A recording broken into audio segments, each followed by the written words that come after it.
Now I think we're ready to move on to, really about Desci, and for many of you, it might be new to Desci concepts. So we'd like to start with keynote speech explaining what Desci is.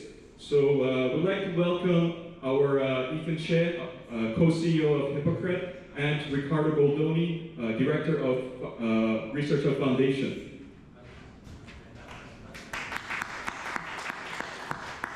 Hello everyone. Good morning, esteemed crypto degens and fellow innovators. I'm Ethan Che, co-CEO of Hippocrat, and I'm honored to co-host Desci So with my dear friend Ricardo Goldoni, Director of ResearchHub Foundation. When our ghost lead Justin told me that I needed to do a keynote speech about what is Desci, I got a bit nervous. I was asking myself if I was the right person to answer that question. I mean, I dropped out my physics degree in my second year of college to major in econ. So I gave it some thought, and then, as any other academic in modern science would do, I went ahead and asked ChatGPT the same question.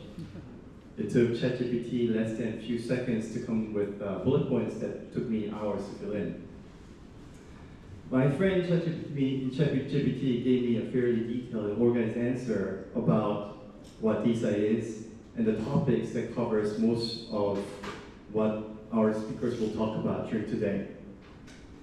Data sharing and ownership, open access publishing, peer-reviewed technology, peer-reviewed transparency, reproducibility of research, tokenization of contributions, DAO for science, decentralized funding. These are all pretty hot topics in Desci, and they're talked about in most of the summits.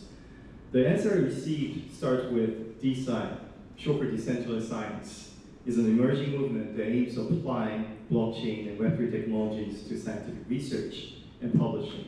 The core idea is to make scientific processes more open, transparent, and accessible, while reducing reliance on traditional centralized institutions. And I was like, wow, I was born in the wrong generation. Why did I pursue a college degree? I mean, AI knows everything. But jokes aside, what is Desci? Ricardo and I agree that it is much more than getting decentralized funding for scientific research or product goals to share data and do peer reviews. We believe that it involves all kinds of endeavors to tackle challenges in scientific research and innovation and building infrastructure to support such endeavors. I think we need to stretch the notion about Desci from just R&D and related infrastructure. Desci should encompass all the innovation development that supports the advancement of science, like making it easy for researchers around the world to have access to computing power, like by providing GPU in a P2P manner, or even helping students have access to internet in underserved regions. In Web3, there are projects that build like mainnet solving problems in data availability, or projects that build processes to prepare data for AI development. I think these can all be considered as part of Desci. Desci is a larger picture than what ChatGPT outlined. This is because the fate of our future lies in science and technology. I think humanity is at an inflection point where technology is about to grow at an exponential kind of rate.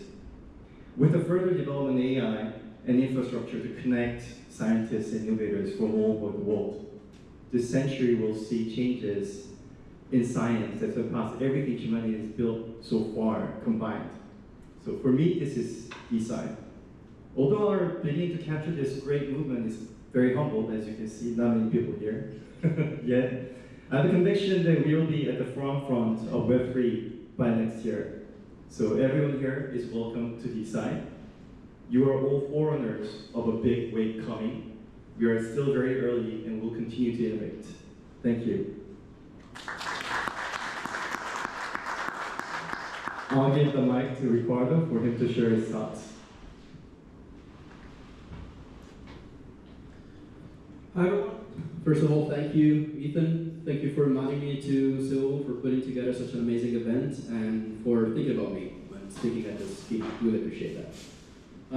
So yeah, this year will be my third year in Desci. I while I cannot consider myself a veteran, such as young in this small field, I have seen my share of events and listened to talks and so on.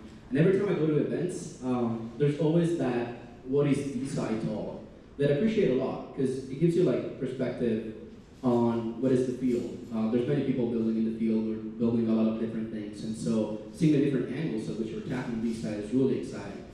But unfortunately, Ethan took that from me, so I have to talk about something else. So I'll talk about why we're here. Why are we here? It's a really important question, because there's a lot of us here. Every one of us has different motivations. I think most of us have a personal story to tell of like why they got into Desci in the first place. So I thought I would share a bit of my personal story here today. So I'll take a couple minutes to tell you how I got into Desci and what is my motivation. So yeah, 3 years ago, I was in the lab as usual, running experiments, conducting my usual research, and I was trying to replicate some papers. I tried, but I couldn't. And so for those of you that are not familiar, the idea of like replicating a paper is that when you start a new research, you normally try to replicate other people's work and then build on top your ideas. And so if you cannot replicate other people's studies, then it's really hard for you to start something new. And so I tried. I tried several times. I tried changing variables. I even tried to get other people to do the experiments for me to remove any kind of bias. But that really couldn't replicate. And so I was frustrated. I went online and I was shocked to read that 60 to 70% of the research is actually not reproducible. And if you think about it, that's quite a big problem, because innovation, everything that you see here, built around us, technology, comes from science. And so what people do is like they rely on something that has been published, and if what has been published is not true, is fabricated, it's not reproducible, then we have a really fragile soil on which we're basing our assumptions. So that really got me motivated to get into Desci. But you might be thinking, maybe that's something that is only important for researchers doing their experiments in their labs and so on. So I'm gonna tell you a story today about someone that you probably haven't heard of. It's cardiologist Don Poldermans.